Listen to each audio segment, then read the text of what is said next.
যদি জোটও সামনে চলে আসে, আগামী দিনে বেশ কিছু সিট পাওয়ার সম্ভাবনা আছে। সিপিএম, আইএসএফ সবাই কিন্তু কংগ্রেসকে আহ্বান করছে। 16 সালে বামফ্রন্ট সরকার এবং কংগ্রেস একত্রে বিধানসভায় লড়েছিল এবং 77টা সিট পেয়েছিল। ভোট বলতে যা বোঝায় সেটা হয় না। শাসক দল তাহলে জয়টা খুব সহজে ছিনিয়ে আনতে পারে। মৃত voter, proxy voter, false voter, এই নামগুলো নিয়ে তারা ভিতরে ভোট দিতে যায়। যে কেন্দ্রীয় বিজেপি, তারা যখন দেখলো যে বিজেপি তো জিততে পারবে না, তাই মমতা ব্যানার্জিকে সাহায্য করল। স্যার, এসআইআর হচ্ছে এবং ভোটার তালিকা সংশোধন করা হচ্ছে। আমার প্রশ্ন হচ্ছে স্যার, এই যে ভোট কি মানুষজন তথা সাধারণ জনগণ স্বাধীনভাবে দিতে পারবে? আপনারা তো একাধিকবার এই ভোট কেন্দ্রে কর্মরত ছিলেন, আপনাদের দৃষ্টিভঙ্গিতে কী বলে? দেখুন, ফ্রি এবং ফেয়ার ইলেকশন করার সম্পূর্ণ দায়ভার হচ্ছে নির্বাচন কমিশনের।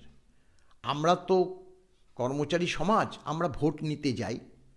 আমরা লক্ষ্য করেছি যে বিগত দিনে ভোট বলতে যা বোঝায় সেটা হয় না, যার কারণেই এই যে শাসক দলের পরবর্তীকালে জয়টা খুব সহজে ছিনিয়ে আনতে পারে, বিরোধীরা সেটা রুখতে পারে না। কিন্তু আমরা প্রত্যক্ষ করি যে বুথের ভিতর ঢুকে মানে ঘন্টা দুয়েক ঠিকমতো লাইনে যারা দাঁড়িয়েছে ভোট টোট দেওয়ার পরে, তারপরে অবাধে ছাপ্পা ভোট চলে এবং ওয়ান ডে ম্যাচ খেলে শাসক দল জিতে যায়।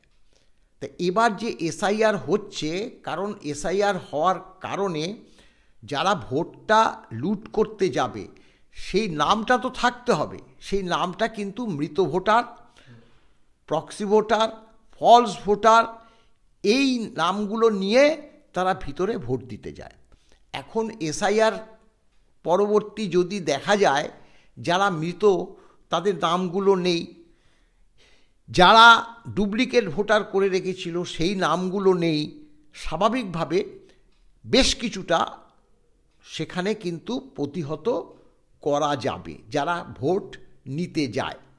এবং আমরা এটা নির্বাচন কমিশনের কাছে মানে পরবর্তীকালে লিখিত বার্তা দেব যে বুথের ভিতর যাতে কেন্দ্রীয় বাহিনী থাকে। কারণ যারা প্রিসাইডিং অফিসার, পোলিং অফিসার যারা ভোট নেয়, তারা যখন ওই যে একদম শাসক দলের লোকজন ঢুকে পড়ে একাধিক এবং সেই ভোট ক্যাম্পাসে গিয়ে যে ভোট দেয় সেটা কিছু করার উপায় থাকে না। যদি কেন্দ্রীয় বাহিনী থাকে তাদেরকে বলা যায় বা তারা দেখতে পায়, তখন তারা সেটাকে প্রতিহত করতে পারে। এই কারণে আমাদের এইটা সবসময় দাবি থাকবে নির্বাচন কমিশনের কাছে। 1 নম্বর হচ্ছে বুথের ভিতর, 2 নম্বর হচ্ছে কিউতে সন্দেহজনক ভোটার থাকলে তাকে মানে তার কাছে ভোটার আইডেন্টিটি কার্ড আছে কিনা, তার আঙ্গুলে ইনডেলিবল ইঙ্ক দেওয়া আছে কিনা, এগুলো কিন্তু লক্ষ্য রাখতে হবে। 2 নম্বর যেটা হচ্ছে এই যে বুথ ক্যাম্পাসের মধ্যে যাতে মারাত্মকভাবে ভিড় না জন্মায়। আরও একটা জিনিস আমরা লক্ষ্য করি, ড্যামি ক্যান্ডিডেট।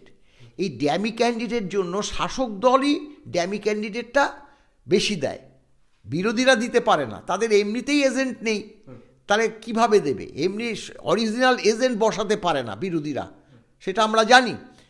সেক্ষেত্রে ড্যামি ক্যান্ডিডেট বিরোধীরা দেয় না, শাসক দল একাধিক এই ড্যামি ক্যান্ডিডেট দেয়। আর ড্যামি ক্যান্ডিডেটের সুবিধাটা কি, যে অরিজিনাল একজন থাকে, আরও যদি 2 জন থাকে, 3 জন এজেন্ট শাসক দলের পক্ষে বসে গেল।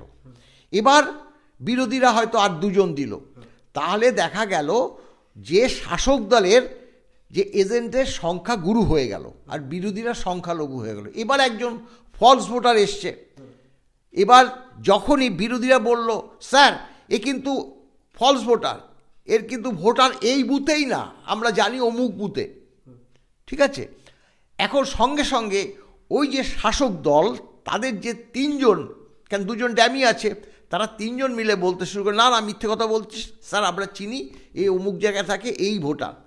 আমাদের কিছু করণীয় থাকে না, তারা সংখ্যার গুরু হয়ে যাচ্ছে, ফলস ভোট দিয়ে তারা বেরিয়ে যায়। অর্থাৎ এটাকে যদি কোনোভাবে বন্ধ করা যায় এই ড্যামিটা, তাহলে অনেক অংশে কিছুটা সুরাহা হবে। আর তৃতীয় নম্বর যেটা হচ্ছে, এসআইআরের মাধ্যমে এই ধরনের ঘটনাগুলো যদি না থাকে, যে গণতান্ত্রিক নিয়মে ভোট বলতে যা বোঝায় সেটা যদি কেন্দ্রীয় নির্বাচন কমিশন করতে পারে, তাহলে তো যারা ভোটার ঢাকঢোল পিটিয়ে ভোট দেবে এবং তাতে শাসক দলের একটা অসুবিধার কারণ হয়ে দাঁড়াবে বলেই আমরা মনে করছি, পরিষ্কার কথা।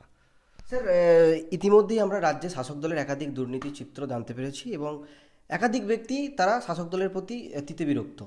আমার প্রশ্ন হচ্ছে, আমরা পূর্বেও দেখেছি যে একাধিক দল তারা জোটের আহ্বান জানিয়েছে। আগামীতেও এরকমই একটা মিটিং মিছিলে আমরা দেখতে পাচ্ছি যে জোটের একটা বার্তা আসছে। আমার প্রশ্ন, স্যার, আপনার কি মনে হয় যে শাসক দলকে পর্যদস্ত করতে জোটের রাজনীতিতে এগিয়ে আসা দরকার, শাসক দল ব্যতীত বাকি সব দলের? দেখুন, ব্যাপারটা হচ্ছে, জোট করে ক্ষমতায় এসেছিল তৃণমূল কংগ্রেস। একটা কথা মনে রাখতে হবে, কংগ্রেস ছিল বলেই কিন্তু তৃণমূল কংগ্রেস আসতে পারছে। কংগ্রেস যদি সেবার যদি জোট না করতো, তাহলে কিন্তু তৃণমূলের আশা কিন্তু দুরূহ হয়ে দাঁড়াতো। কংগ্রেসের সেই সময় কিন্তু একটা ভালো ভোট ছিল, এখন ধীরে ধীরে অনেকটা কমেছে। আবার 16 সালে একটা জিনিস লক্ষ্য করুন, বামফ্রন্ট সরকার এবং কংগ্রেস একত্রে বিধানসভায় লড়েছিল এবং 77টা সিট পেয়েছিল। সে সময় বিজেপির মানে পার্সেন্টেজ খুব কম ছিল, যার জন্য তৃণমূলকে হারাতে বামফ্রন্ট এবং কংগ্রেসের জোটকে মানুষ ভোট দিয়েছিল। এবং সেটা কিন্তু তখন সে সময় অলরেডি চলে এসছে কেন্দ্রীয় বিজেপি, 14 সালে চলে এসছে। তারা যখন দেখলো যে বিজেপি তো জিততে পারবে না, কংগ্রেস সিপিএম যদি চলে আসে তাহলে তাদের আরও কিন্তু বিপদ, তাই মমতা ব্যানার্জিকে সাহায্য করলো। কিভাবে সাহায্য করলো না, কেন্দ্রীয় বাহিনীকে অফ করে দিল, এক প্রকার অফ করে দিল। কেন্দ্রীয় বাহিনী ঘুরে বেড়াতে লাগলো, কেন্দ্রীয় বাহিনী বিভিন্ন যে দেখতে লায়ক যে সকল জায়গাগুলো আছে সেগুলো ভিজিট করতে গেল।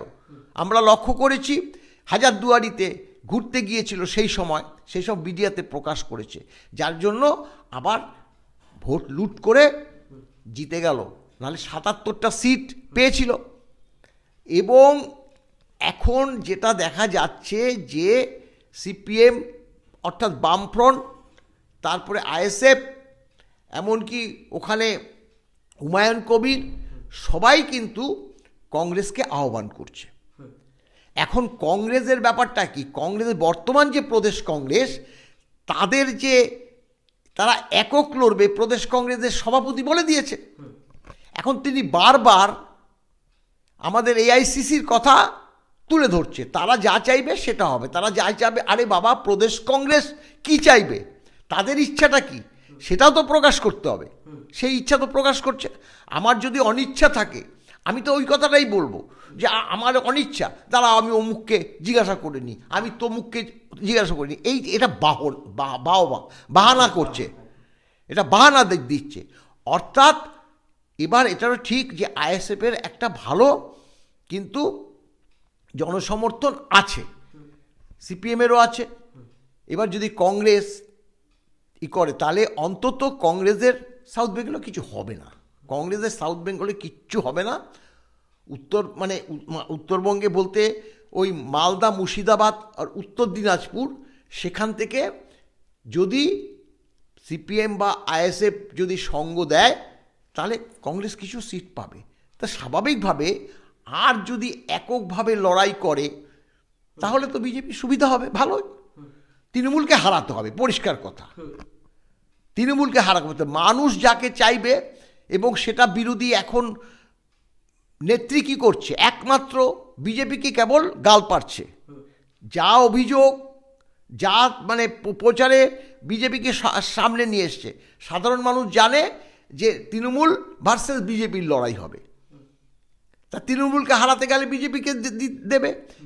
এবার এই পরিপ্রেক্ষিতে যদি জোটও সামনে চলে আসে শক্তিশালী, তাহলে জোটের একটা আবার আগামী দিনে বেশ কিছু সিট পাওয়ার সম্ভাবনা আছে। তো সেই দিকে জোটটা হওয়া দরকার বলেই আমি মনে করি, পরিষ্কার কথা।